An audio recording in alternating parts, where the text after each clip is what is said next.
Hey, and welcome to Dino Park Media. My name is Matt. I got my partner in crime here, Samuel, here to talk about the suspense factor in the Jurassic Park saga. That's right. That's right, man. I'm excited. Oh, yeah. Here we go. So back in 1993, right, we started off with the suspense factor being the Velociraptors, correct? Right. That was sort of the main antagonist, the big bad, as we said. But I felt like this one in specific, this 1993 film, hit it on the nose with that kind of intimidation factor. You can't really put a genre on Jurassic Park, but you can feel some suspense, and we did feel that with the Velociraptors. From the beginning of the film, where you see Grant digging up in Montana, threatening the 6-foot turkey kid, and then hearing Muldoon's thoughts on the Velociraptor, hearing Grant say to Dr. Wu, you bred raptors, and all that sort of stuff, right? Yeah. That was great. That was fantastic. I love that. What really got to me in that film was the fact that we didn't actually get to see the Velociraptor until Ellie, she opened up the system again, got the system back online, Jurassic Park, and then stepped back, and then boom, she sees a hand, thinks it's Arnold, but then all of a sudden you see the Velociraptor in the flesh. Right. The beautiful Stan Winston animatronic, man. What's your opinion on the first film's attempt of being sort of scary or suspenseful? Like, where did that land for you, my brother? For me specifically, I think JP, and I know that you and I have different opinions on this, but JP1, I feel like had the best suspense. Now, not necessarily raptor action, but I definitely believe it had the best suspense factor because of the fact that the entire time during the beginning of the first 2/3 of the movie, you don't see the raptors at all. In fact, even when they go to the raptor paddock, all you see is just a bunch of trees and foliage ruffling around when they're attacking the cow, because of the idea that they're trying to build up this suspense. They're trying to say, listen, these things are extremely dangerous. And when it comes to horror, when it comes to any sort of suspense, what you want to do is you want to be able to convey that these things are dangerous and build as much fear without showing your actual monster, quote unquote, as much as possible. Because if you can sell the person or the subject, which in this case is the protagonist, and the characters as well. Yeah. Exactly. If you can sell your monster just in words without even having to show it, then you know you have something scary. Because one of the greatest things for the human psyche when it comes to fear is fear of the unknown. And so the entire first 2/3 of the Jurassic Park, you don't even know what the Velociraptors look like. All you know is that they are terrifying, that they will rip you apart. From the moment that Alan's talking about the raptors to the 6-foot turkey kid, right, all the way through talking to Robert Muldoon at the raptor paddock, talking about how fast they are, and just talking about how terrifying they are. It's just amazing. Then we finally get to see them, and you already have this natural fear of them before even seeing what they look like. So when it comes to suspense in JP1, I feel like it's king, but I don't know. What do you think? I do think even with the Tyrannosaurus, obviously everyone knows what the T-Rex is. Even back in 93, everyone knew the T-Rex was king or queen in this context, right? But with the T-Rex being let loose, that's some scary stuff right there. With, where's the goat? Boom. You see the T-Rex come out, making her grand entrance. That was pretty terrifying, especially with two kids in a car right next to a 44-foot long Tyrannosaurus Rex. That's terrifying. And then to see Malcolm come out of his car to try to rescue the kids as Grant is trying to do the same as well simultaneously, it's like, wow, this is really cool. But it's also terrifying because you don't know what happened to Malcolm until later in the film. Not too long after, but did he bite the dust? Like in the book, for instance, where he half died, quote unquote. Right. But I did feel like the Tyrannosaurus was handled well, and the Dilo. I mean, come on, the Dilo was terrifying because it looked like an innocent animal if you weren't familiar with the Dilophosaurus. Right. And then, Nedry decides to, play fetch with it. Didn't Yeah. work out well in his favor, I don't think. But didn't you think that was an awesome scene as well when you get to see Oh the yeah. Dilophosaurus just go boom, like just shoot out that venom in its face? That was sick. Oh, absolutely. I mean, all these things. What's very cool about JP1 is how it has different suspenseful scenes, but it uses different forms of storytelling in order to build suspense and then horror in different ways. So, like with the T-Rex, we're literally just going with giant brute force. You can see the effects of what this thing is causing with it's causing ground tremors with the water. Then it's like literally breaking down this giant fence and then coming out, and you see how hulking this body is, and then it's Something's coming. Yeah. right, and then it turns over the Explorer. It's huge. It's hulking. You're afraid of it because of its size. Then when it comes to the Dilophosaurus, they play off of innocence versus dangerous. And then so like literally they try to lull you into this idea of, oh, it's super cute, but then it immediately turns around and it's something that will rip your guts out. So that's a different form of suspense and horror. But then the entire time, all of that is building up to the Velociraptors, because the Velociraptors are being, from the beginning, they're being teased as this incredibly dangerous foe until finally you get to see it. And so that form of suspense for the Velociraptors is literally based upon its word of mouth history, that you don't know anything about them except that from what you've been told, and then finally you see them.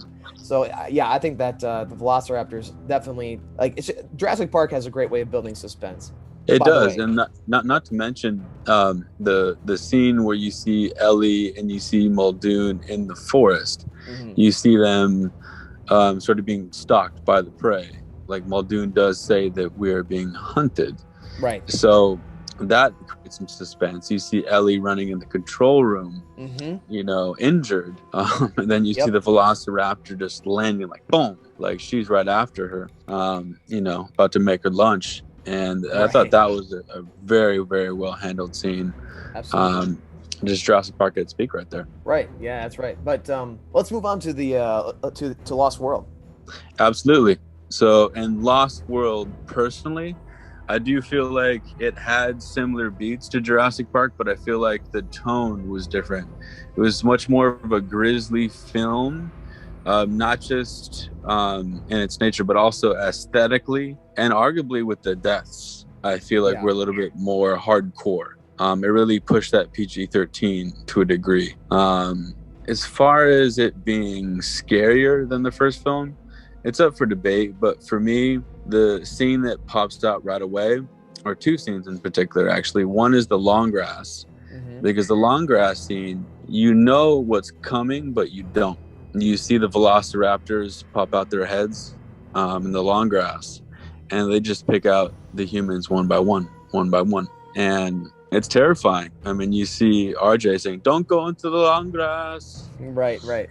It's a beautiful John Williams theme, bro. And the other scene that comes to mind as well is, of course, the trailer scene, where it's not only just the two T-Rexes, but Sarah Harding, about to fall to her death with the shattering glass. That's probably the best directed scene in the franchise, in my opinion.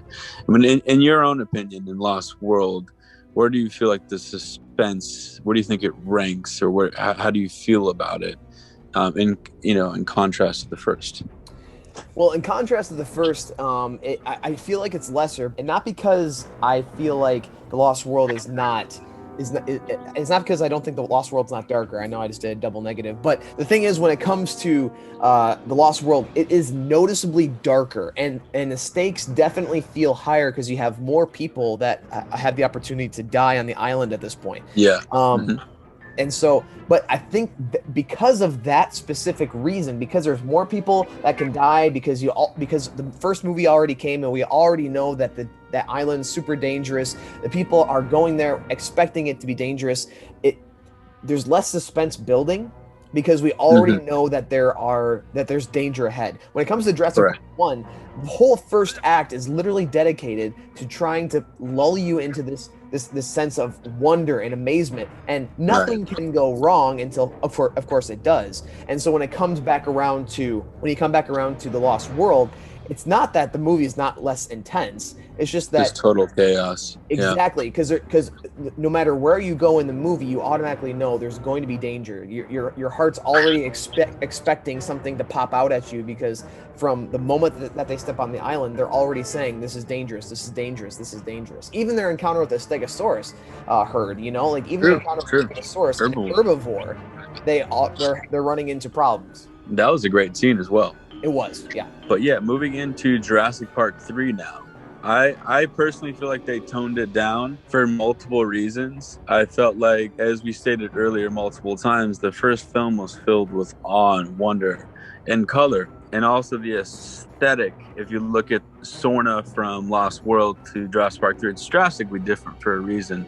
Yeah. Sorna, obviously, in Jurassic Park 3, I mean, I'm not sure, but I'm somewhat sure that they wanted to go back to Noomblar. It makes at least make you feel like it was the first film. The only thing that comes to mind as far as it being a suspenseful, scary, moment or feeling is in the embryonics lab with the velociraptors, where you see where Amanda Kirby looking at all the embryos, right? And then all of a sudden you see in this glass tube a velociraptor head. And then it still gets me actually seeing the eyeball just pop up and look straight at her. Yep. And then jump right at them.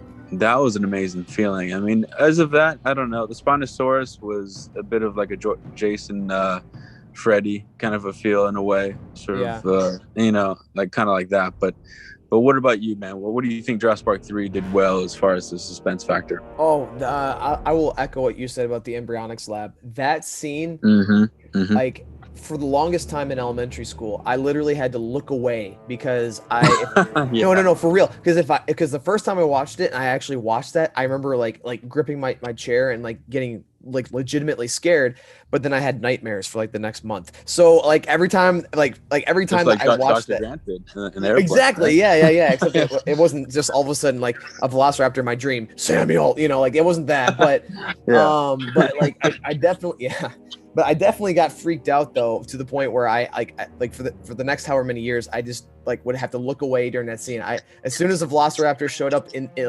the tube, and like I saw it in the vat of formaldehyde, like I was just like, nope. And I would look away until I heard Amanda Kirby scream. I'm like, okay, it's safe again. And like, cause I know what to expect now. But so that was actually a very, very well done, suspenseful, horror-centric scene. But I will give more credit also to, even though this, not to the Spinosaurus one where like you hear the dee dee dee dee dee dee dee, and then you turn around, it's just standing there like watching them. That was kind of dumb. But it shouldn't make like sounds, really loud sounds as the Rex did, right? Especially because it's larger than the T-Rex, right? It's supposed to be the biggest theropod, and you don't hear it, like, quote unquote, sneaking up behind you. Like literally, it was just like tiptoeing in there so that it could create the ultimate scene. It's just like, dude, when they hear the phone go off my stomach, it's gonna look so cool when they turn around. Like, no.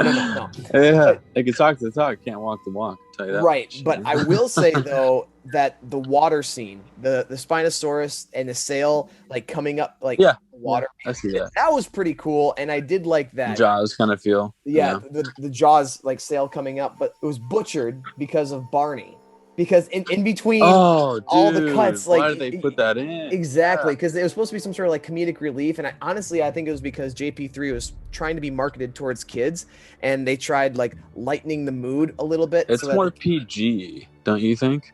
Well, especially with Barney, but that whole scene was actually very, very scary. Like, if you take out the Barney parts, it is. It actually could have been one of the best handled scenes, in my opinion. You can actually go on YouTube and actually search that scene with all, like, it's perfectly cut. So there was a guy that took out all the Barney parts and then just left in the Spinosaurus attack, and it's brilliant, man. You should look it up. Yeah, send me that link afterwards, actually. Yeah, I can do But that. yes, please. But moving into now the Jurassic World films here. Right. So, in my opinion, they have stepped down as far as being scary. You can also make the case that we haven't seen a terrifying Jurassic Park film since 1997. Yeah. Now, I did think that Jurassic World maybe was a better version, like a scarier version of Jurassic Park 3. And I love Jurassic Park 3. I'll defend it, till the day I die. But at the end of the day, Jurassic World, I do feel like is a better version of Jurassic Park 3 in many ways. One of them is being, it got that glossy feel that the first one did. It had that nice, colorful, fun, filled with wonder kind of feel. Chris Pratt's in it, which is awesome. He brought some life to it. But as far as suspense goes, bro, I mean, the IREX made it a little scary, but it felt a bit more like an action movie to me. Oh yeah. What do you think about that, bro?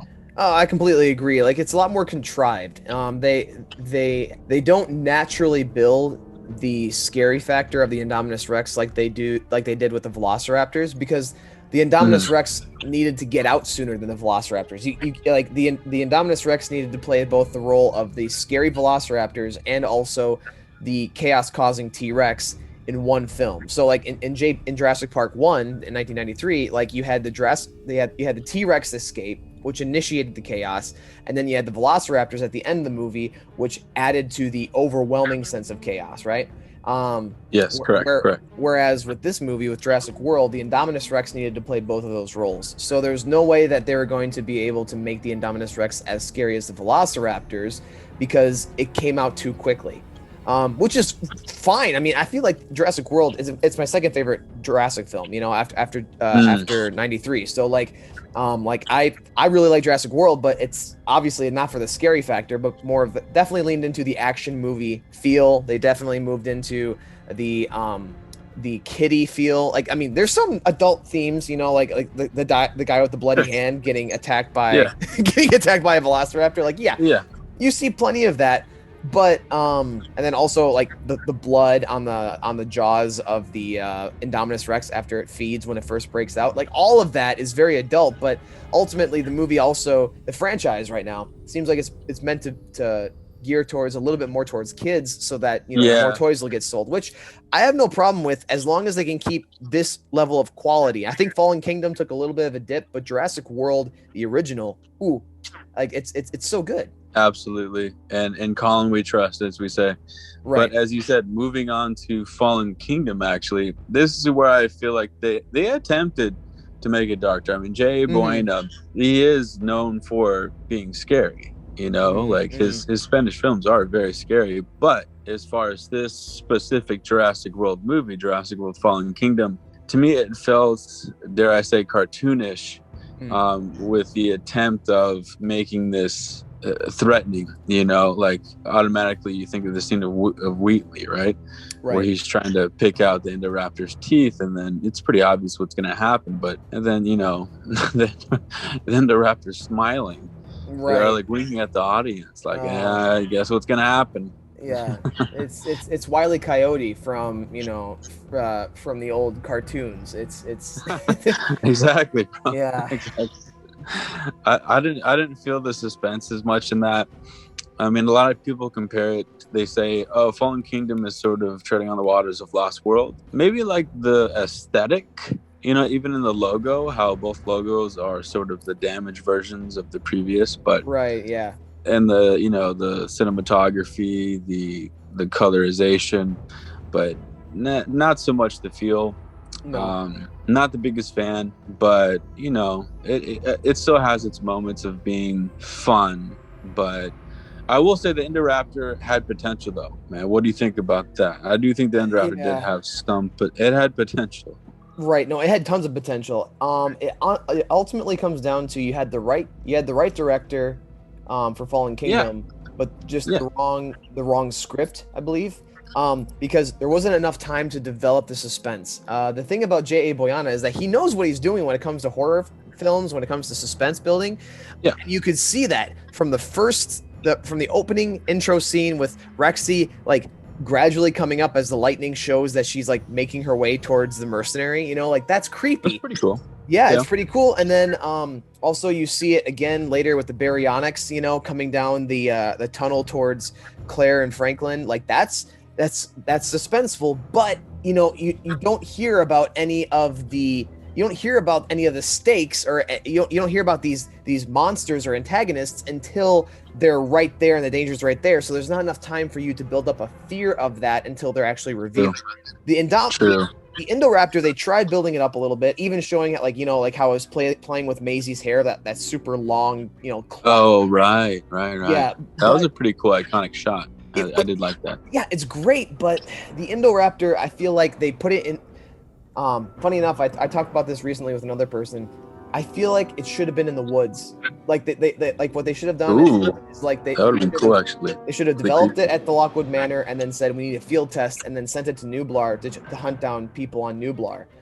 That's what they should have done, because then it could have been like a Predator feel, like the Predator movies. But Absolutely. you have you have it running around in a well lit mansion, and it's just kind of hard to be able to build enough enough fear and enough suspense with that. There was plenty of scenes that like executed suspense and fear, but I don't think that it just had enough build up for a satisfying payoff. That's my opinion. But that's all the time we have for today's video. This is actually a really fun video for us to make. I really enjoyed the topic of suspense, because when Jurassic Park is at its prime, bro, it has a little bit of suspense. It has a little bit of fear, has a little bit of what's going to happen, rather than the last few movies where it got a little predictable. But Yeah. nonetheless, man, this was a really fun video to make. Yeah, no, absolutely. It was a great time.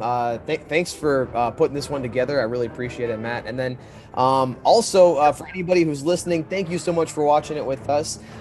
Make sure to go ahead and hit that subscribe button if you feel like our channel is worth it to you guys. We are so thankful for your support. So go ahead and hit that subscribe button and the bell notification button to stay up to date with all the videos that we are posting in the future. But guys, thank you so much for joining us today. Have a great rest of your day, and know you are loved.